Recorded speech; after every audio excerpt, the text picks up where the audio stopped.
Burmese python infestation in Florida is far from a work of fiction. Wildlife biologists in the Sunshine State are deploying a new weapon in an effort to eradicate this threat to the Everglades. The Florida Everglades looks peaceful at sunrise, but beneath the sawgrass, a silent war is being lost.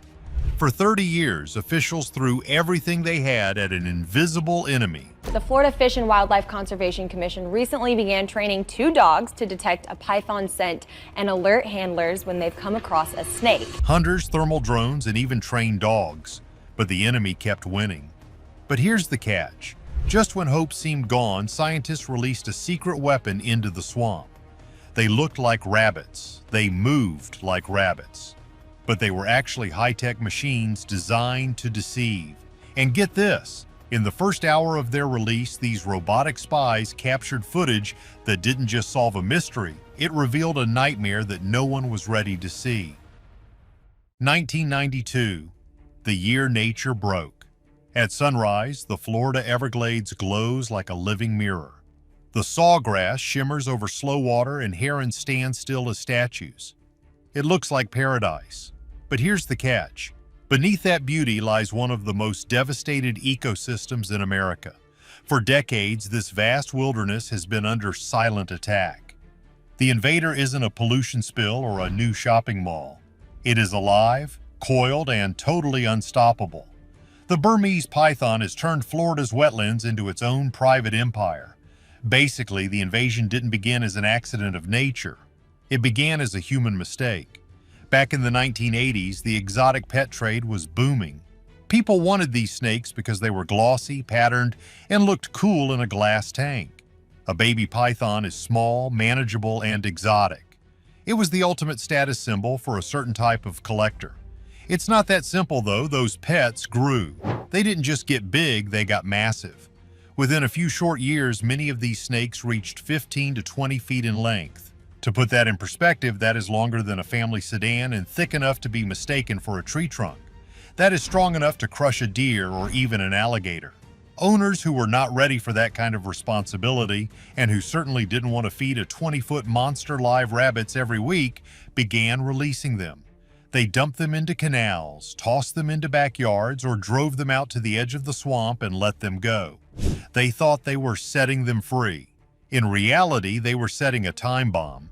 And get this, the real tipping point came in 1992. Hurricane Andrew, a Category 5 monster, tore through South Florida. It flattened neighborhoods, tossed cars like toys, and destroyed reptile breeding facilities and zoos. One specific facility, rumored to be holding hundreds of baby pythons for the pet trade, was ripped apart by the winds. Countless snakes were freed into the wild all at once. Those escapes seeded the population that would later engulf the Everglades. The pythons found themselves in a paradise.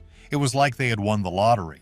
The Everglades offered year-round warmth, endless cover in the dense sawgrass, and prey that had never seen a giant constrictor before. The local animals, raccoons, opossums, marsh rabbits, had no evolutionary fear of a giant snake. They didn't know to run, they didn't know to fight, they were just food. With no natural predators and the ability to lay up to 100 eggs a year, the population didn't just grow, it exploded. It's basic math, but terrifying. If one female lays 100 eggs and 50 survive and those 50 lay 100 eggs each, you get the picture. Biologists now estimate that tens of thousands of these giants roam South Florida. Some estimates even say the number could be over 100,000. The crazy part is what they have done to the food web. It is catastrophic. In areas where pythons are dominant, populations of raccoons, opossums, and marsh rabbits have dropped by nearly 99%. Think about that number, 99%. That is functionally extinct. Even deer and bobcats are disappearing. A single python was found with an entire deer inside its stomach. In another incident, a python was filmed fighting an alligator and the snake actually won. It wrapped around the gator, squeezed the life out of it, and tried to swallow it whole. The loss of species is just one part of the chain reaction. Yeah, about that. When the small mammals vanish, the food supply for birds of prey vanishes too. The entire system starts to crumble. Scientists used to see marsh rabbits everywhere. Now you can walk for days and not see a single one. The Everglades is becoming a ghost town inhabited only by the ghosts and the monsters that ate them. What most people don't realize is that the snakes are now moving north. As temperatures rise due to global climate shifts, the pythons are adapting. They are becoming more resilient to the cold. There is a theory, a scary one, that they are slowly acclimating to freeze cycles. If they figure that out, there is nothing stopping them from moving into Georgia, Alabama, and beyond.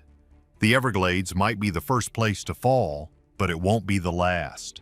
The invasion is spreading and humans are losing ground every single day. The government tried to fight back with guns and bounties, but they soon realized that hunting a ghost in 1,000,000 acres of grass was a recipe for total failure. Little did the hunters know their flashy competitions were just a distraction. And while they posed for photos, the snakes were doing something much smarter in the dark. 0 results. When officials realized just how bad the situation was, they did what humans often do when they panic. They turned it into a spectacle. So, here's the deal. In 2013, Florida launched the Python Challenge. It was a massive public competition. They offered cash prizes and glory to anyone brave enough to step into the swamp and catch a snake. It sounded great on the news. It was the ultimate man versus beast story. Hundreds of people signed up. They came from all over the country. They came with airboats, machetes, shotguns, and flashlights strapped to their heads. It was like a gold rush, but for reptiles. The media loved it. Everyone's obsessed with the idea of the brave hunter saving the day. TV crews followed them into the dark water. You had guys in camouflage gear acting like they were in a special ops movie wading through waist-deep water. But the swamp doesn't care about TV ratings. The swamp doesn't care about your gear. After weeks of hunting and thousands of hours of effort, the combined haul from hundreds of hunters was just 68 snakes. Yeah, about that. 68 snakes out of a population of tens of thousands. It was a joke. It was a drop in the bucket. It didn't even make a dent. The math was brutal. For every snake they caught, a single female python laid 50 more eggs somewhere deep in the mangroves where no boat could reach. And that's putting it lightly. The pythons are masters of camouflage. Evolution has spent millions of years perfecting their ability to disappear. You can be standing 3 feet away from a 12-foot snake and never see it. They blend perfectly with the shadows, the roots, and the mud. Their patterns mimic the dappled sunlight on the leaves. The hunters were walking right past them. The state realized that the Python Challenge was good for publicity, but it was terrible for population control. So they hired professionals. They brought in the Python Elimination Program. These were paid contractors, experts who knew the land. They worked at night, scanning the levees. They were more effective, killing thousands of snakes over a few years. But even then, the population kept rising. Basically, it was like trying to empty a swimming pool with a teaspoon while someone else is filling it with a fire hose. They even tried using Judas snakes. This was a clever, if slightly cruel, idea. They would catch a male python, put a radio tracker inside him, and release him back into the wild. The hope was that he would lead them to the breeding females during mating season. It worked sometimes. They would find a massive mating ball of snakes and take them out. But the Everglades is 1.5 million acres of brutal terrain. Even knowing where the snake was didn't mean you could get to it. You can't drive an airboat through a dense mangrove forest. But here's the catch. While humans were failing, the snakes were winning the evolutionary game. There is a theory among some biologists that the hunting pressure might actually be making the snakes smarter. The dumb snakes, the ones that sun themselves on the levees in plain sight, get shot. The smart snakes, the ones that stay deep in the brush and only move at night, survive and breed. We might be accidentally breeding a more elusive, more careful super snake. It is similar to what happened in the famous Emu War in Australia back in the 1930s. The military tried to use machine guns to cull the emu population. They failed. The birds were too fast, too scattered, and too resilient. Nature has a way of humiliating human technology. In Florida, the python is the emu, but deadlier. By the end of the 2010s, the officials had to accept a bitter fact. Brute force was not working. Manpower was not enough. The snakes were winning because they were invisible. The realization was heavy. We had spent millions of dollars, wasted years of time, and the ecosystem was still collapsing. It's not that simple, though. If humans couldn't see the snakes, maybe they needed to stop looking with their eyes and start looking with their noses. Desperate for a win, scientists turned to man's best friend to sniff out the enemy, but the swamp had a cruel surprise waiting for them in the tall grass. The danger of hunting with canines.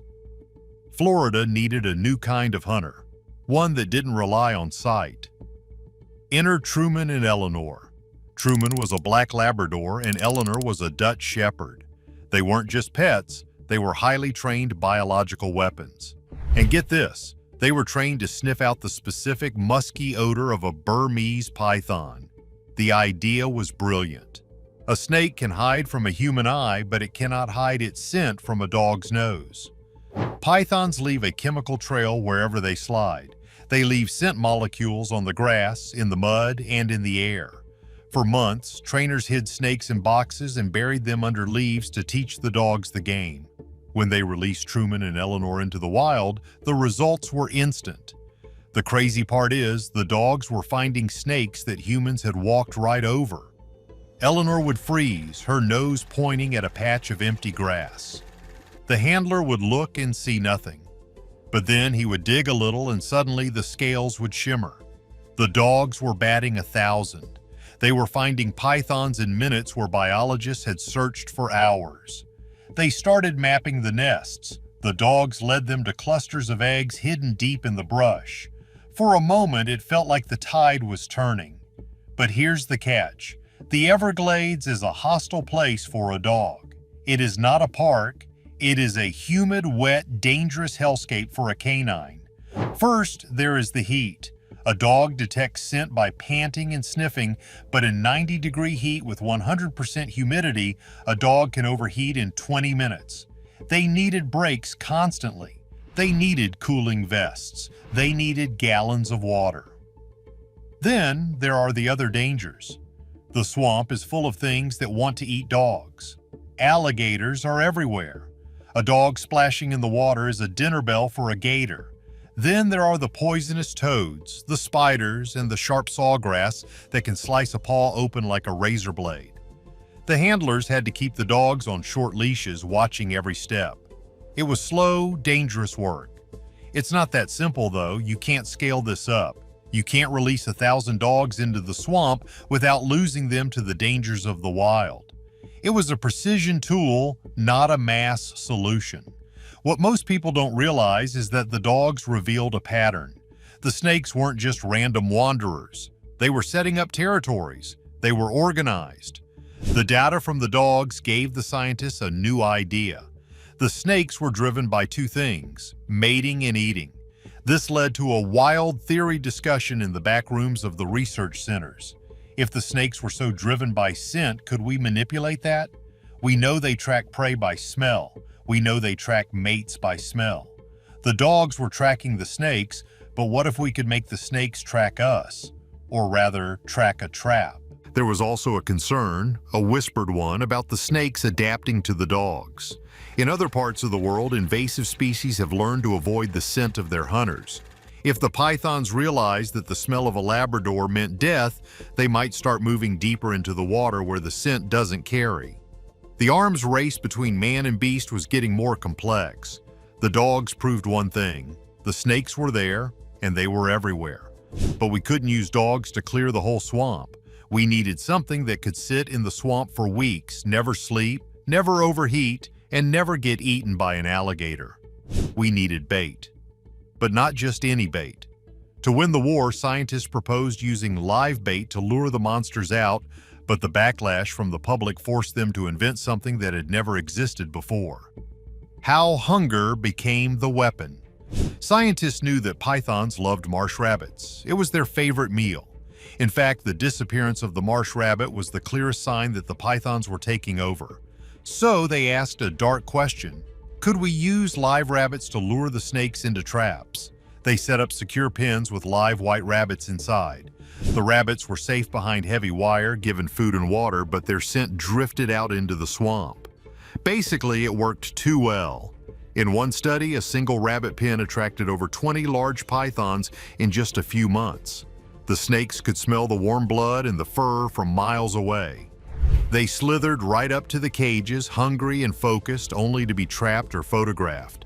It proved that attraction was a better strategy than hunting. But here's the catch: the public hated it. When word got out that scientists were using cute bunnies as bait for monster snakes, the backlash was nuclear. The idea of a terrified rabbit sitting in a cage while a giant predator circled it sparked a massive ethical outcry. People called it barbaric. They called it cruel. It didn't matter that the rabbits were safe inside the wire. The stress alone was considered inhumane. The program was shut down almost as fast as it started, and that's putting it lightly. The scientists were back to square one. They had the strategy, attraction, but they were not allowed to use the bait. This is where modern engineering stepped in. If they couldn't use a real rabbit, they would have to build one. They needed a decoy that looked, smelled, and felt alive, but was actually a machine. So here's the deal. They gathered a team of engineers and biologists. They analyzed exactly what makes a python strike. It isn't just vision. Pythons have terrible eyesight during the day, but at night they are killers. They have pits on their faces that can sense infrared radiation. They can see body heat in the dark. A plastic rabbit wouldn't work because it is cold. To a snake, a plastic rabbit looks like a rock. They needed a robot that was warm. They needed a robot that smelled like musk. They needed a robot that could sit in the rain and the mud for weeks without breaking down. It sounded impossible. It sounded like a toy. But millions of dollars in research went into creating the Robo-Rabbit. And get this, these weren't just statues, they were Frankenstein creations of biology and tech. They were equipped with heating pads inside to mimic a body temperature of 101 degrees, the exact temp of a stressed rabbit. They had scentimeters that puffed out synthetic rabbit pheromones on a timer. They even had motors to make the ears twitch. But the real genius was the surveillance. Each rabbit was a camera. Each rabbit was a data point. They were designed to be the ultimate spy. The plan was to scatter them across the darkest, most remote parts of the swamp. They would sit there glowing with heat, waiting for the monsters to come to them. This brings us to a wild theory that was circulating at the time.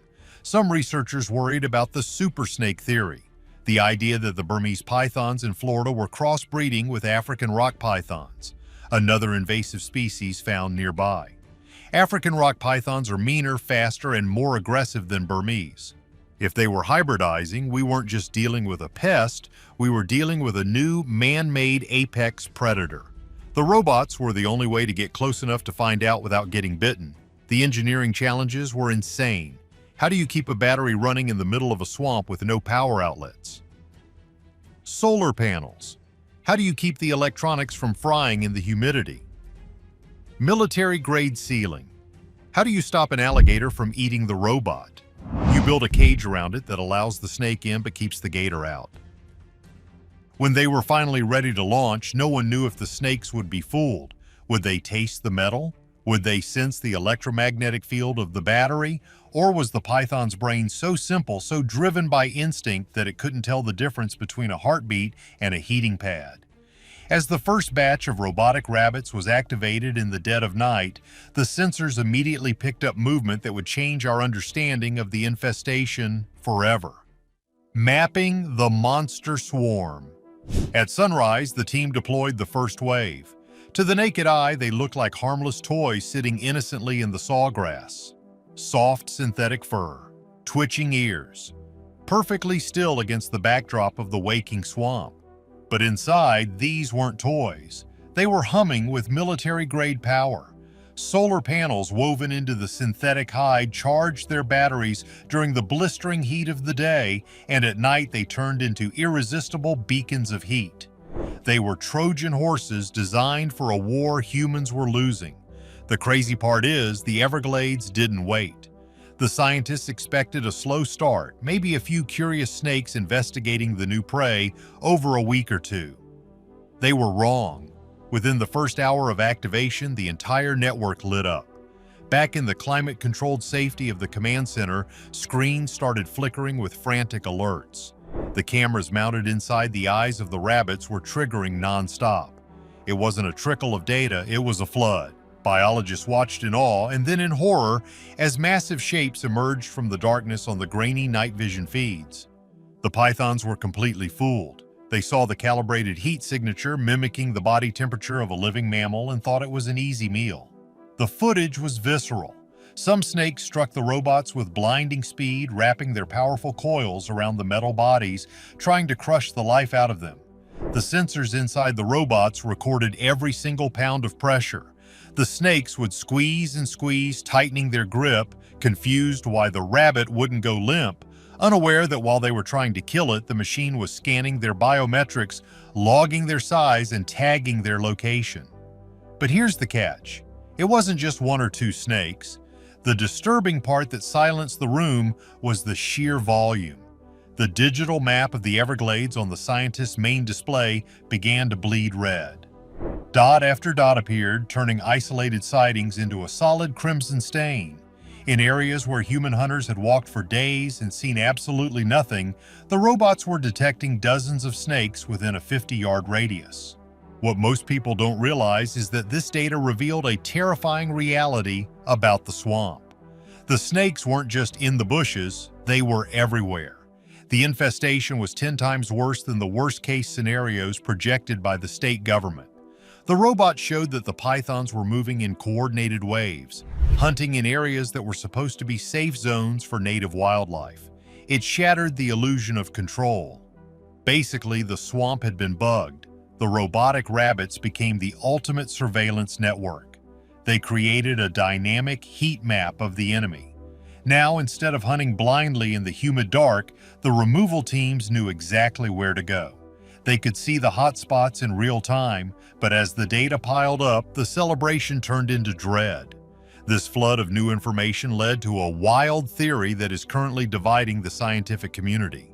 The footage showed snakes interacting with each other in ways we didn't expect, ways that shouldn't be possible for solitary reptiles. Some biologists started to wonder if there was a level of social learning happening. Were the snakes communicating? Think about it. We usually assume snakes are lonely, instinct-driven eating machines, but the robot cameras caught them trailing one another. One theory suggests that the Burmese python population in Florida has reached a critical mass where they are developing a hive-like behavior. Are they following pheromone trails, not just for mating, but to signal food sources? If one snake finds a rabbit colony, do the others know? If pythons have developed a collective intelligence, even a primitive one, they are infinitely more dangerous than we thought. It means they aren't just wandering, they are occupying territory with a strategy. And it gets darker. Some researchers are now whispering about epigenetic triggers. The theory goes like this: the environment of the Everglades is so rich and the pythons are so successful that they might be unlocking ancient dormant genes. Genes that allow for faster growth, higher intelligence, or even cooperative hunting strategies used by their prehistoric ancestors millions of years ago. We might be watching evolution on fast forward, triggered by an ecosystem that has no defense against them. The footage captured by these machines was surreal and fueled these nightmares. You could see the cold, dead eyes of a 15-foot predator staring into the camera lens, inches away from the synthetic fur. It proved that technology could bridge the gap that human senses couldn't cross. It was a victory for science, but a humiliating defeat for nature. We had to fill the swamp with robots just to understand how badly we were losing. Let's compare this to other biological disasters to understand the scale. Look at the cane toad invasion in Australia. They brought in a handful of toads to eat beetles. Now there are millions, and they are marching across the continent unstoppable. Or look at the rat problem in New York City. You can poison them, trap them, build better walls, but they always come back. They adapt. They learn. Now take that resilience and apply it to a creature that is 20 feet long, invisible in the grass, and can eat a deer whole. The difference here is that pythons are apex predators. Imagine if the rats in New York were the size of telephone poles and could ambush a German shepherd. That is the scale of the problem Florida is facing. And just like the rats, the pythons might be getting street smart. Another controversial theory emerging from the robot data is the electromagnetic sense. We know sharks can sense electricity. What if the pythons are adapting to the technology itself? There were instances where snakes approached the robotic rabbits but didn't strike. They circled them, flicking their tongues, tasting the air, sensing the hum of the battery. If the pythons learn to identify the electronic signature of the traps, they will become ghost-proof. We will be deploying expensive tech that they simply ignore while they continue to wipe out the native ecosystem. And get this, the success and the terror of the robo-rabbits has opened the door for even crazier ideas. The government is desperate. There are now talks of smart drones that can identify snakes from the air using multispectral imaging that sees through the canopy. But the real Area 51 stuff is in the labs.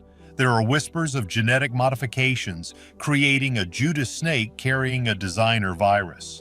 This virus wouldn't kill the host immediately. It would wait until the snake mated, then sterilize the offspring or turn them all male, crashing the population. It's similar to how they control mosquitoes or rabbit populations in other countries. But playing God with a predator this size is risky. What if the virus mutates? What if it jumps to native snakes? We are entering a new era of conservation where we use machines and genetic warfare to save nature from the mistakes of man. But the most disturbing thing the robots recorded wasn't just the number of snakes or their behavior, it was the size. The sensors picked up heat signatures of snakes that were larger than anything ever caught or recorded in the state. We are talking about monsters that might be 20+ feet long, lurking deep in the inaccessible heart of the swamp. These are the breeder queens. The theory is that the snakes we see, the 10 or 12 footers caught by hunters on the roads, are just the runts. They are the young ones pushed to the edges. The real giants, the matriarchs of the invasion, never leave the deep sawgrass. They stay in the center of the swamp, growing to prehistoric sizes, laying thousands of eggs a year, protected by the treacherous mud and the miles of distance. So knowing that technology is the only thing holding back the collapse, would you trust an AI and a robot army to manage an entire ecosystem? Or is that just another disaster waiting to happen, like the cane toads or the plastic in the ocean? Smash that like button and subscribe if you want to see more deep dives into the weirdest tech on Earth.